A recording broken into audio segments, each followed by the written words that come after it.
ويا صباح الخير عليكم يا شباب. الصراحة النهاردة أنا متفائل، يعني بداية يوم جديد لازم يكون عنده طاقة إيجابية عشان خاطر اليوم يكمل ويكون حلو إن شاء الله. ما علينا، في الحان عندي شوية لبس هنا بقالهم كتير جدا وبدأت يعني أجمع فيهم ومش عايزهم، فقلت يعني ننزل ونرميهم أحسن، وفي نفس الوقت بقى نكمل ونشوف بقى اليوم هنعمل اللي فيه ايه. لان انا الصراحه بقالي كتير ما دخلتش شقتي، يعني تقدر تقول كده اني واخد شقتي اوتيل، بسافر وارجع انام بس واخرج تاني يوم الصبح. فهنتسوق برضو شويه حاجات لشقتي ونكمل بقى اليوم بقى عادي. في الحقيقه انا كنت هرمي اللبس ده في الزباله، بس في حاجات كتير جوه، تيشيرتات وجواكت وكده، فقلت بدل ما نرميهم في الزباله خلينا نروح نرميهم احسن في كبسوله الملابس اللي بتعملها عاده تدوير، بيغسلوها وينضفوها وياخدوها يوزعوها على الملاجئ والحاجات اللي زي كده. يعني الصندوق ده يبعد عني حوالي 10 دقايق ماشي، فنروح نتخلص منه في الصندوق ده وبعدين نكمل مشوارنا. هو ده الصندوق اللي بيتحط فيه الملابس. خلينا نحط الكيس ده كده كله احلى، او ندلقهم احسن.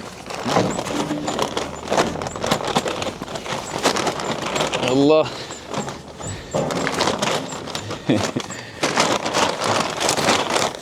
حاجات كتير، بس بعدين نبدأ ندخلهم جوه كده، وكده بقى جوه الصندوق، وناخد الكيس ونرميه. استنى بقى ديت سلة المخلفات، بس كده. وابدأ بقى الشركة ديت تاخدها وتوزعها على مراكز اللاجئين وكده. لما نرموهم في الزبالة خلاص خلي غيرهم يستفيد.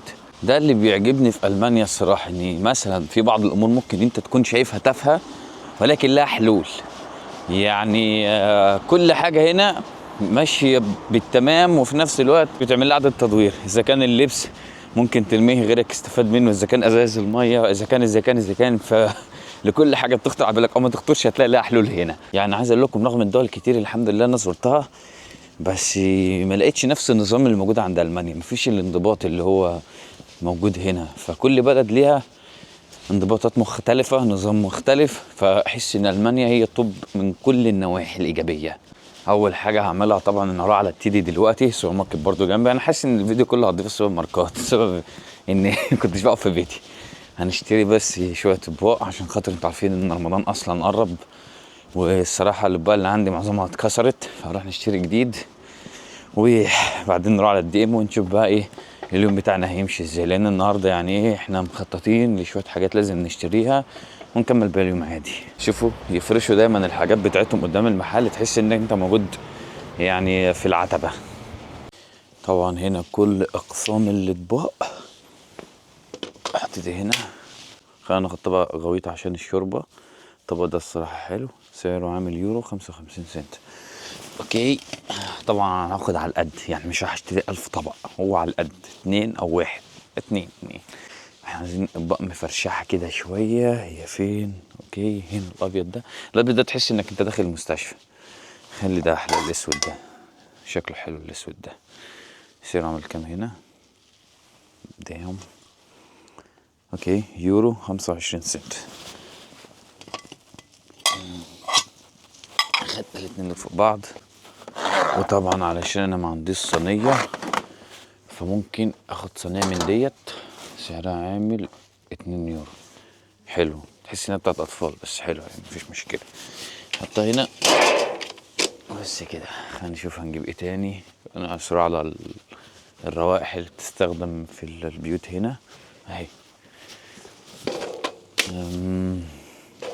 في ريحه قبل كده خدتها زي ديت، بحطها في الجهاز عشان ترش كل 15 دقيقه لوحدها بالجهاز الاوتوماتيك اللي عندي، بس مش ديت للاسف، ده خلصانه.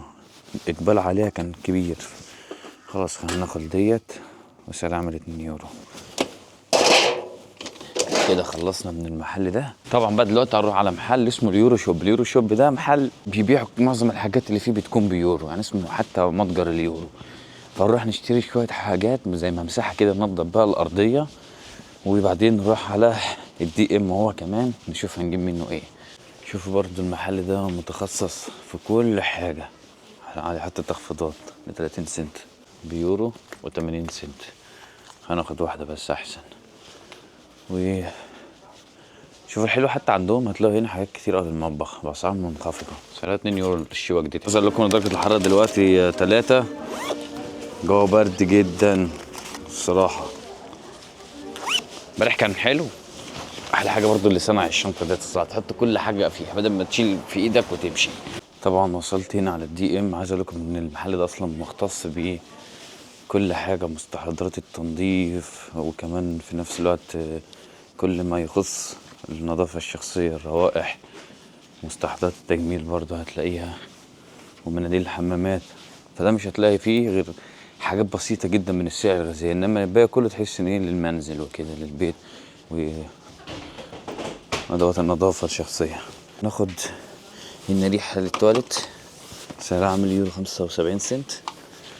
وهنشوف كلور اهم حاجه اهو. في نوعين، ده وده. لا هو نفس الحاجه، هو نفس، لا ده لللبس وكمان للتنظيف الارضيه. ماشي، خلينا ناخد ده سعره عامل يورو 69 سنت. شوف عندهم برضو هنا تلاقي ممسحة سعرها 2 يورو 79 سنت، اغلى من التانية بشوية. وخلينا ناخد برضو قطن. القطن ده حلو جدا لمسح الوش، افضل من المناديل، سعره عامل 75 سنت بس. هي ديت كل فرش السنان، بس في اللي بتكون ناشفة جدا وانت بتغسل بس انك تخلي اللثة عندك تنزل دم. فمن افضل الانواع بحاول اشوف واحدة طرية شوية تكون الكواليتي بتاعها عالي. مش عارف اخد انهي واحدة الصراحة، محتار لان في كتير، وكمان في غالي وفي رخيص. فانا لو خدت الغالي، الغالي بيكون ناشف شوية، والرخيص برضو لازم الواحد يختار حاجة يعني حلوة من دول. فبعتقد ديت انا كنت بستخدمها قبل كده، سعرها عامل يورو 29 سنت. وحتى الفرش بتاعتها مش قاسية، مش ناشفة على السنان. فديت افضل واحدة بستخدمها. طبعا الحلو في الموضوع ان داخل المدينة اللي انا موجود فيها او اي مدينة موجودة في المانيا بشكل عام، كل السوبر ماركت موجودة جنب بعض، وبيخليكش بقى ايه يعني تحتاج عربية او تحتاج عجلة عشان تتحرك لاي سوبر ماركت. المسافات كلها بتكون قريبة من بعض، يعني تقدر وانت ماشي برجلك كده كل كام خطوة تلاقي السوبر ماركت اللي انت عايز تخش تشتري منه اي حاجة. فالموضوع حلو ولذيذ قوي هنا. عايز اقول لكم ان المبنى ده كان زمان مدرسة، بس بسبب ان انهجر بقى وفتحت مدرسة تانية خالص. يعني الورا دي حضانة وده كان مكان مدارس اصلا، الورا دي حضانة دي كانت مدرسة، فقفلوها. فبدل ما يسيبوها بقى مهجورة ومقفولة وكده، فاشتريتها البلدية بتاعت المدينة، وبقت سوسيال امت اللي بيكون مسؤول عن الرواتب بتاعت اللاجئين وحاجة زي كده. عايز اقول لكم ان هنا البلدية بشكل عام بتكون مسؤولة عن كل مدينة. البلدية ديت لو شافها ان في مكان مناسب ليها ممكن تستثمر فيه ويدخلها دخل كويس في الشهر، فبتقوم تشتري المكان ده عشان ايه؟ تعمل انشطة للمدينة بشكل عام. وخدوا بالكم برضو البلدية برضو بتكون مسؤولة عن بعض الانشطة اللي بيعملوها في المدينة علشان خاطر الناس ما تملش ويلاقوا انشطة يتسلوا فيها. فالبلدية بيكون لها دور كبير قوي هنا لصناعة الانشطة والروح للمدينة. طبعا انا جيت على السوبر ماركت هنا. خلينا ناخد بيض 10 حبايات موجودين في الكرتونة. طبعا سعرهم عامل 2 يورو 50 سنت. دي نزلينها جديد لان ما كانتش موجودة قبل كده خالص. كل كام يوم يعملوا لك عروض هنا. لقيت هنا برضو المكرونة ديت، دي اجود وافضل انواع المكرونة. هي اصلا سعرها بيكون غالي بس منزلينها على التخفيضات بيورو 79 سنت، فهناخد كيلو منها بس. يعني عايز اقول لكم انا جبت منها المرة اللي فاتت، الكيلو كفاني فترة كبيرة جدا، بس للاسف اضطريت اني ارميه يعني، لان استخدمت منه شويه صغيرين وفضل فتره كبيره فخفت ان اكله كده واحترميهم. ويخلينا كمان ناخد من هنا تونه واحده بس سعرها يورو 29 سنت. ونيجي عند الرز البسمتي. هو فين النهارده؟ في تخفيضات كتير. ده مش رز بسمتي، في هنا رز بسمتي اسمه ياسمينة او بسمتي رايس. خلاص هناخد ده، سعره عامل يورو 59 سنت، ونزل من التخفيضات من يورو 79 سنت. ويخلينا كمان اخد لنا كيس سلطة، ده جاهزين ومقطعينه. يعني هو حلو مفيش اي اضافات فيه، لا سكر ولا اي حاجة من دي طبعا، بس هم واخدينه مقطعينه احسن ما اشتري انا جاهز وياخد مني وقت. فبحب الصراحة اوفر على نفسي وقت. احيانا نحط الكرتونة ديت او الدولاب اللي معمول من الكرتونة ده هنا، ويحطوا بعض الحاجات هنا زي المنتجات الصغيرة اللي شايفينها ديت، اذا كان البلاعات هنا. لا كل حاجة هنا بيورو، بس بيورو. شوف ده بس مخصص بيكون للتخفيضات او كده. جبنة التشيدر ديت من افضل انواع الجبنه الايرلنديه اللي شفتها في المانيا، سعرها يورو 29 سنت. نزلنا برضه على التخفيضات. حرفيا الجبنه دي اصلا معموله للبرجر بشكل عام. ما علينا، معموله للبرجر بشكل عام، بس تقدر تستخدمها في السندوتشات اذا كان مع بيض اي حاجه تانية، بتدي طعم حلو قوي. الصراحه محتار، كنت عايز اجيب بيتزا اعملها النهارده، بس افتكرت ان العجينه ديت تبقى سيئه قوي لما بتحطها في الفرن، فممكن الاختيار يروح على كيس مكرونه من ده. دقيقه. طبعا كيس المكرونه ده موجود فيه بروكلي وفي نفس الوقت جزر ومكرونه معجنه وحاشينها جبنه، فممكن ناخد كيس من ده وسعره عامل 3 يورو. وجبه سريعه، وانا اصلا ما بعملهاش يعني يوميا، ده مره واحده في الشهر، واحتمال بعملهاش خالص. تحس نفسك واقف في طابور عيش.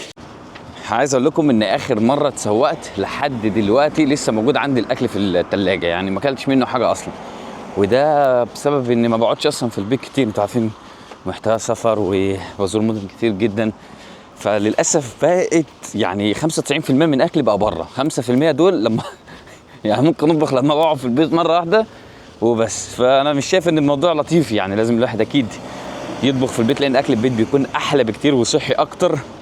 بس السفر بيجبرنا ناكل دايما بره ونستمتع، انتوا عارفين بكده يعني. شوفوا ده افضل جهاز الصراحه، ما ندمتش اني جبته. دي خلاص خلصت، دي النوعيه اللي انا كنت جايبها بالزهور، كانت ريحتها حلوه قوي. نجيب ديت. شوف دلوقتي تبدا ترش. واو، كل 9 دقايق تدي رشه لوحدها، بس مكانها هيكون في الحمام. يعني الصراحه اللي صنع الاختراع ده شخص جامد عبقري، احييه. دايما اصعب عليا الدنيا.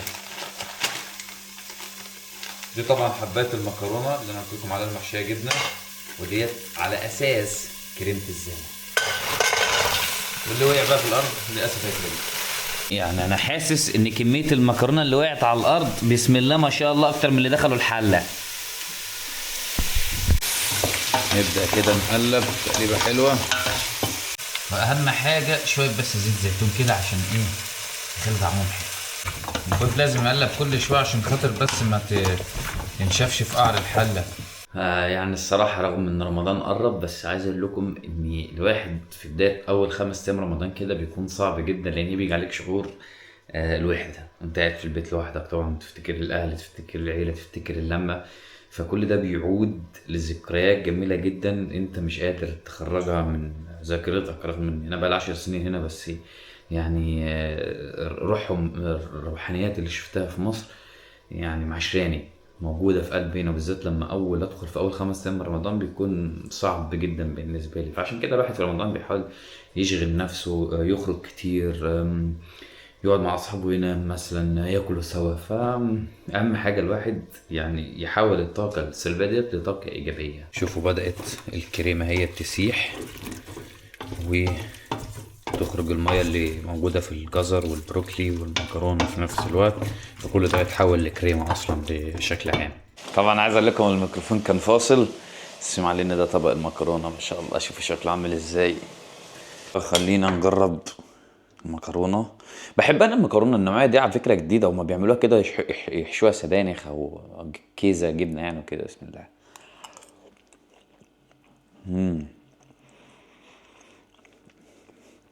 يعني الصراحه طعم البروكلي ظاهر اكتر، انا مش عارف ليه كده، مع ان البروكلي اهو لوحده، بس لما اتطبخ مع المكرونه طعمه ظهر اكتر في الصوص.